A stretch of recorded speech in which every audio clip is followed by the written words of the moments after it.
यही ठाकुर जी का, हमारे पास जब ठाकुर जी है ना लड्डू गोपाल जी अभी सामने में आए तो एकदम शांत करते हुए आए बेचारे, उनका तबीयत खराब हो गया था। हाँ, मौसी जी के यहाँ आराम में थे, आज आए हैं प्रभु। हाँ, आए तो शांत ही कर दिए पहले माहौल। हाँ, और उसके बाद मीरा के पिताजी रोज इनका अर्चना करते थे। जब अर्चना करते थे, जब अर्चना इनका करते थे तो एक दिन मीरा के पिताजी को बुखार, तबीयत खराब, तो मीरा को देखते हुए उनके पिताजी, मीरा जी को देखते हुए उनके पिताजी कहते हैं कि हे बाबू इधर। हाँ बाबा, क्या कहते हैं? देखो आज मेरा तबीयत खराब है, आज मेरा तबीयत खराब है, और आज तू जो है ठाकुर जी का स्नान ध्यान धूप दीप श्रृंगार नैवेद्य भोग तुम लगा देना। और बाबू देखना, जब तक ठाकुर जी भोग न लगा ले, बढ़िया से भोग लग जाए, ठाकुर जी भोग लगा दे तब आना। ऐसा नहीं कि धड़पड़ में आप पूजा करके आ देना, ठाकुर जी भोग नहीं लगा दे। मीरा ने सोचा मन में कि चलो, और मीरा को उस दिन किसी सहेली के यहाँ जाना था। मीरा जी को किसी दिन, उस दिन किसी सहेली के यहाँ जाना था। मीरा जी हमारे ठाकुर जी को, मीरा जी हमारे ठाकुर जी को स्नान ध्यान वस्त्र आदि को बदल कर दिए, इत्र गंध तिल तुलसी पुष्प माल्य को अर्पित करके धूप दीप लिखा करके कहते हैं हमारे ठाकुर जी को, देखो प्रभु आज हमसे ज्यादा समय नहीं लेना, आज मुझे कहीं जाना है, आज मुझे कहीं जाना है, इसलिए आप जल्दी भोग लगा ले। भोग में ठाकुर जी को क्या जाता है पता है? जो माखन मिश्री देते हैं, देते ही हैं दूध में मिश्री मिला के, दूध में मिश्री मिला के भगवान जी के सामने रख देते हैं, और दोनों हाथ जोड़कर कि प्रभु जल्दी से भोग लगा दो। मीरा ने यह सोचा कि बाबा क्या बोले हैं, कि बाबा बोले हैं ये कि ठाकुर जी जब तक का भोग खा रहा है। मीरा के मन में यही हो गया धारणा, और बाबा ने कहा था भगवान जी को अच्छे से भोग लगा देना। मीरा दोनों हाथ जोड़ के प्रभु श्री कृष्ण गोविंद हरे मुरारी हे नाथ नारायण वासुदेव। हे प्रभु देखो अब विलंब ठीक नहीं लगता प्रभु, लो मेरे सामने आप भोग नहीं लगाओगे, मैं इधर उधर देखती हूँ। इधर उधर देखने लगी, ठाकुर जी गिलास का जो है जस का तस श्याम पिया मोरी रंग दे चुनरिया। मीरा ने कहा श्याम से कि हे श्याम, मैं तो सदैव आपके रंग में रंगी रहती हूँ, मैं तो सदा आपके रंग में रंगी रहती हूँ, और मेरे जीवन को कोई काम नहीं है आपको भजने के सिवा, इसलिए आप अपने रंग में मुझे बदल दो, लेकिन यह भोग लगा लो। श्याम पिया मोरी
श्याम पिया मोरी अंदर चुनरिया श्याम पिया मोरी अंदर चुनरिया।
हर हो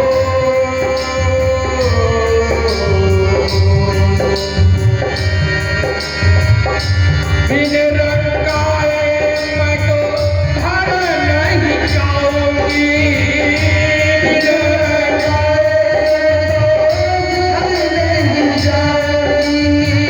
श्याम चरणों में चरणों में चरणों में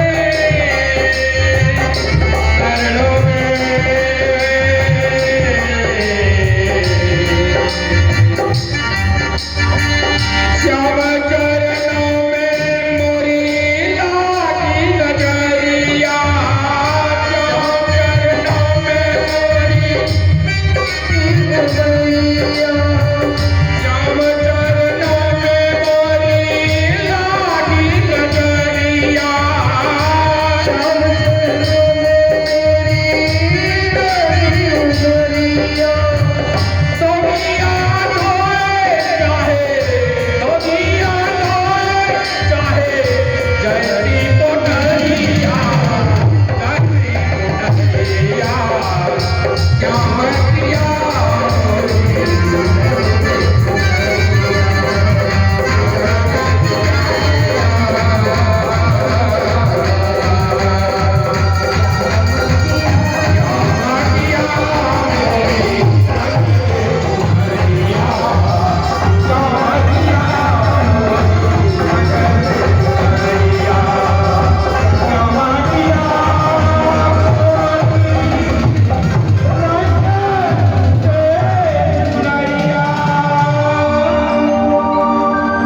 लंबे लंबे हाथ उठा के कर दीजिए ना। श्याम पिया मेरी रंग दे शरीरिया, क्योंकि शरीर भगवान में लग जाएगा तो भगवान और संस्कार मिल जाएंगे ना। आपका जो सातवां चक्र यहाँ से चलता है ना वो जागृत हो जाएगा। और भरत जी बेचारे दूसरे जन्म में मृग बन के जन्म लेते हैं और वे सदैव सोचते रहते हैं, पश्चाताप की अग्नि में चलते रहते हैं। और इधर की कथा में मीरा, बाबा जल्दी भोग लगाओ ना। देखो अगर ये चट नहीं करोगे तो मैं अपनी माथे को पटकना शुरू कर दूंगा, क्योंकि प्रभु आज मुझे कुछ काम है, गलती हुआ होगा, बहुत लाख गलती हुआ होगा हमसे, मानता हूं कि दूध गर्म होगा, मिश्री कम पड़ गए होंगे, ज्यादा पड़ गए होंगे, फिर भी प्रभु ग्रहण कर लो ना, कर लो, हाँ कर लो ग्रहण। नहीं करते हैं। भगत के बस में है भगवान। मीरा ने क्या किया, अपनी माता को पटकने लगते हैं पत्थर के। हाँ, भगवान के आगे मंदिर में क्या होते हैं, पत्थर ना होते हैं, पटकने लगते हैं, पटकते पटकते मीरा की मुट्ठी से रक्त की धारा। और उधर श्याम जी ने क्या किया, ठाकुर जी ने क्या किया, जितने दूध गिलास में थे देखते ही देखते चक्कर जाते हैं। बोलना पड़ेगा राधे। जब चक्कर जाते हैं तो मीरा ने देख लिया, मीरा एकदम सब चीज उठा के गिलास खाली। जब दरवाजे के पास से अपने घर की तरफ जाते हैं तो उनके बाबा कहते हैं कि हे मीरा, भगवान जी को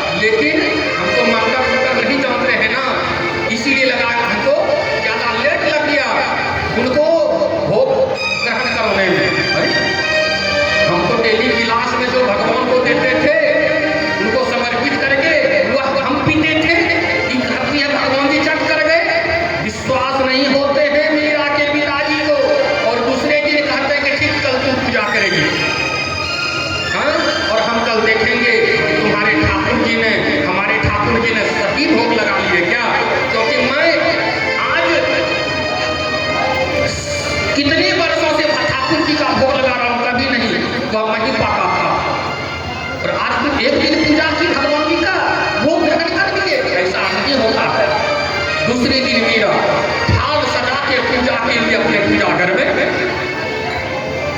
पहुंचाती हैं और दरवाजे पर से, क्योंकि स्नान ध्यान उनके पिताजी नहीं किए थे, क्यों? तबीयत खराब था उनका। और वो देखते हैं, कहाँ देखते हैं? ठाकुर जी को। सब चीज हो गया, स्नान ध्यान, चंदन, धूप, दीप, नैवेद्य। और मीरा मन से कि हे प्रभु, आज मेरा नहीं। मीरा ने कहा मेरा नहीं, आपके भक्ति का, आपके शक्ति का यहाँ पे परीक्षण भी नहीं। मेरा अधिकार भक्ति का प्रभु जल्दी से आज लेट मत कीजिएगा भोग को चट करने में।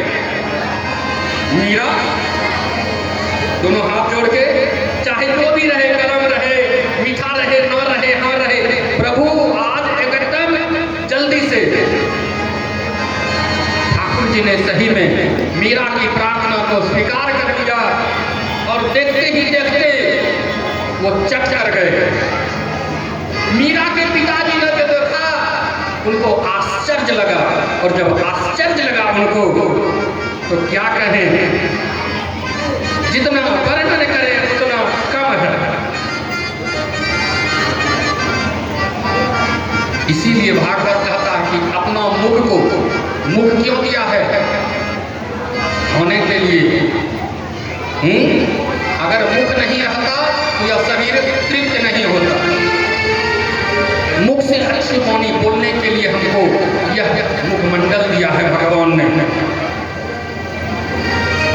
इससे सदैव अमृत का वाणी बोला कीजिए, यही भागवत कहता है। हाँ, भागवत क्या कहता है कि सदैव अमृत की वाणी बोलना चाहिए, क्योंकि हर शरीर में 4 वर्ण रहते हैं। पैर से लेकर ठेहुना तक एक भाग, दूसरा भाग ठेहुना से लेके कटी तक। कटी मतलब होता है डाढ़ा, तीसरा होता है यहाँ तक,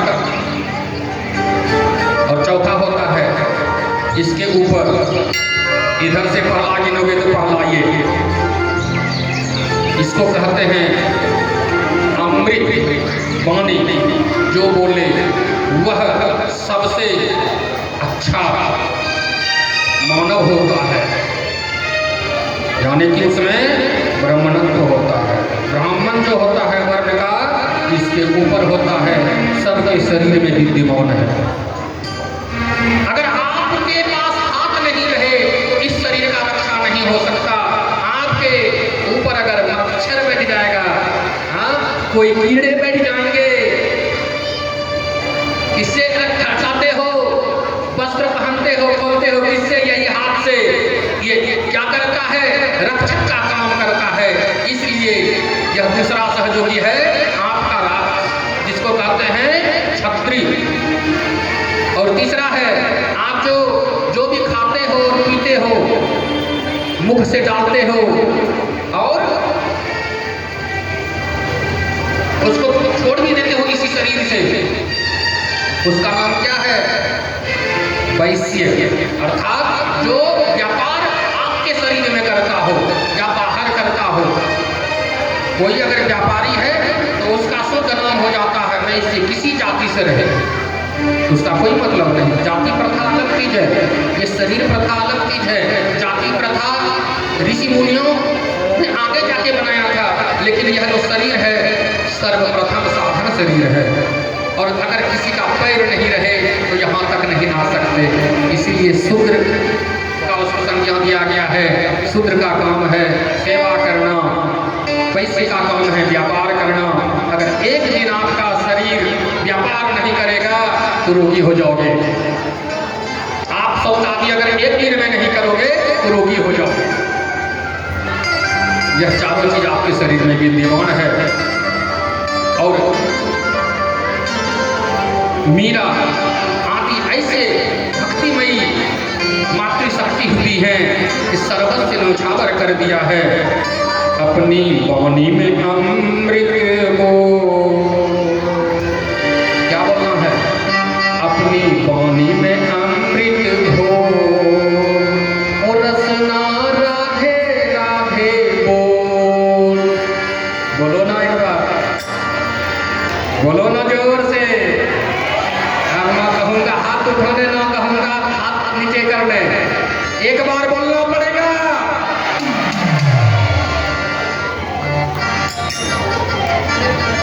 अब भरत जी दूसरे जन्म में मृत जब बन के पश्चाताप की अग्नि में जलते रहते हैं तो क्या होता है पता है? समय आने पर गंडकी नदी के किनारे आधा शरीर जल में, आधा शरीर पृथ्वी पर उनका मृत्यु हो जाता है। और जब मृत्यु हो जाता है तो क्या होता है पता है? तीसरे जन्म में, तीसरे जन्म में वो क्या बनते हैं पता है? एक ब्राह्मण के घर में जन्म लेते हैं। और जब ब्राह्मण के घर में जन्म लेते हैं तो उनके माता पिता उनके संस्कार कर्म करते हैं। और संस्कार कर्म जो करते हैं, संस्कार कर्म जो करते हैं, उस जन्म में भरत जी आत्मज्ञान लेकर प्रकट हुए थे। जन्म जो भगवान जी दिए थे आत्मज्ञान, जिनको आत्मज्ञान हो जाएगा उसको बाहरी ज्ञान अच्छा नहीं लगेगा। हाँ, जिसको आत्मज्ञान हो जाएगा ना उसको बाहरी ज्ञान नहीं चाहिए। कैसे? जब राधा जी ने, राधा एंड कंपनियों ने, हाँ सभी गोपियों ने, राधा एंड आम गोपी सब भगवान से प्रेम करते थे। और जब भगवान वहां से चले गए थे तो भगवान ने भेजा था बलराम जी को, जाके देखो जरा समझा देना सब गोपियों को। और उनके पहले किसको भेजे थे? उद्धव जी को। उनके पहले भेजे थे उद्धव जी को कि जाओ जरा सभी गोपियों को समझा देना, राधा को समझा देना, ज्ञान दे देना। और जब वहां उद्धव जाता है ना तो उद्धव के ज्ञान की बातें धरा का धरा रह गया और उनके प्रेम भक्ति का बात ऊपर हो जाता है। उद्धव जी को वहां से वापस लौट जाना पड़ता है। ऐसा हमारा भक्ति है। जोरदार ताली बजा दीजिए भक्ति के लिए।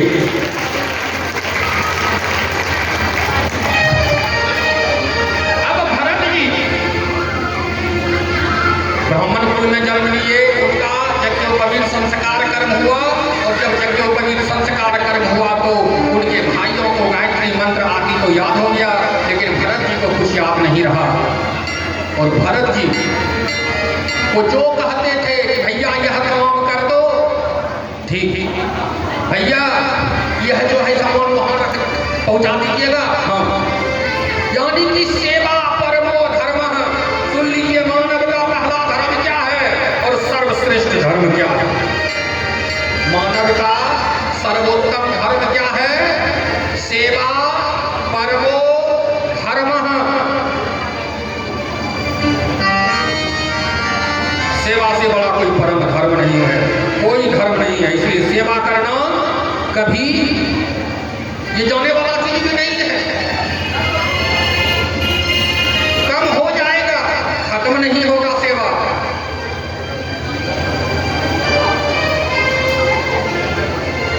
तो इनके भाइयों ने सोचा यह तो कुछ काम धंधा करता नहीं है, इनको खेत जोगने का काम दे दो, खेत जोगने का काम दे दो।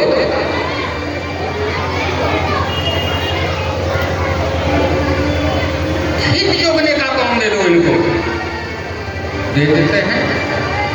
और जब उनको खेत के पहरेदारी में लगा देते हैं तो खेत में हम लोग उसको जोत के बुनते हैं, अन्नादि बुनते हैं ना अन्न। तो अन्न को बुने हुआ क्षेत्र को इनका देख रेख में रख दिया। अब सारा चिड़िया जो है, हाँ, सारा जो पहरेदारी करेगा क्या करेगा? चिड़िया को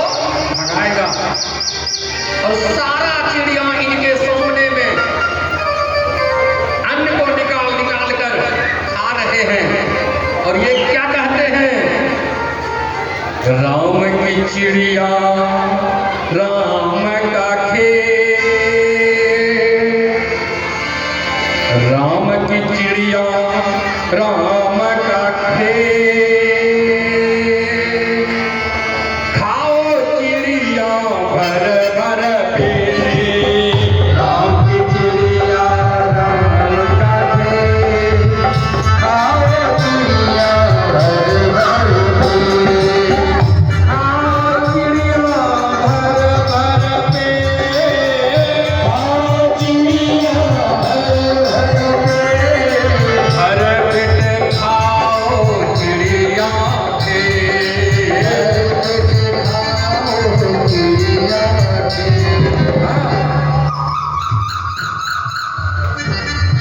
के। यह चिड़िया को कहते हैं भरत जी कि हे चिड़िया, तू काहे उड़ती है?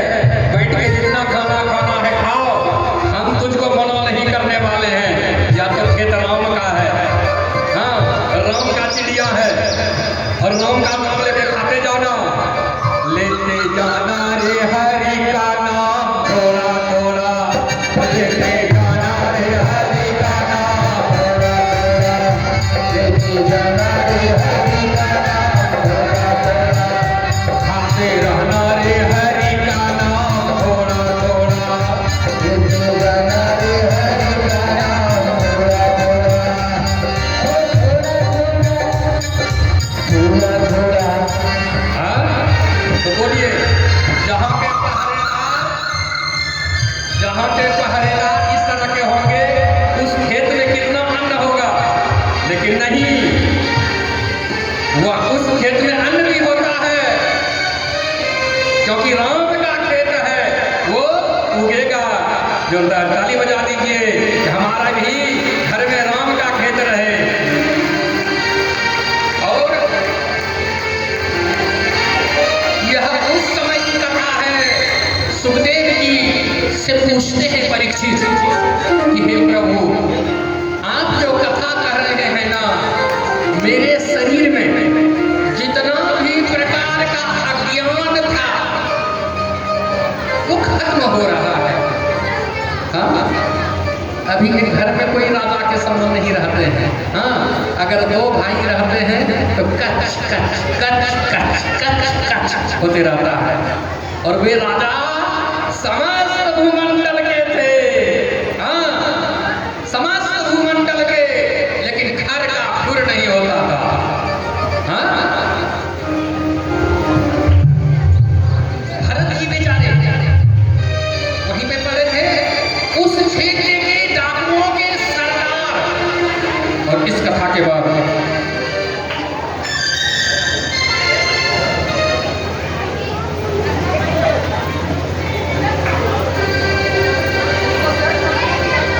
भरत जी बेचारे बैठे हुए थे, उस क्षेत्र के डाकुओं के जो सरदार थे, उनके कोई संतान नहीं थे। तो किसी तांत्रिक ने बताया, किसी तांत्रिक ने बताया कि देखो भाई, तुझे जो है नर का बलि देना होगा। हाँ, नर का बलि देना होगा, तुझे संतान हो जाएगा। इतना करते ही उन्होंने मंत्रियों को आदेश दिया। मंत्री विचरण करने लगे, और जब विचरण करने लगे पहुंच जाते हैं भरत जी के आसपास। भरत जी के पास आके पूछते हैं कि भैया ऐसा ऐसा बात है, नर बलि देना है, चलोगे?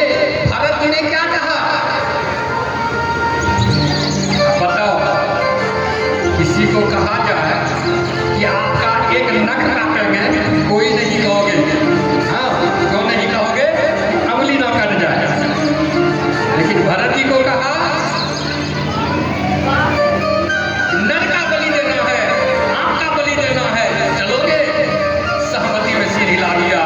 चल पड़ते हैं, और जब चल पड़ते हैं तो भरत जी को कल आपने देखा था काली मैया का रूप, यहाँ ये अभी चरित्र उनका होता, लेकिन कल दिखा दिया। अब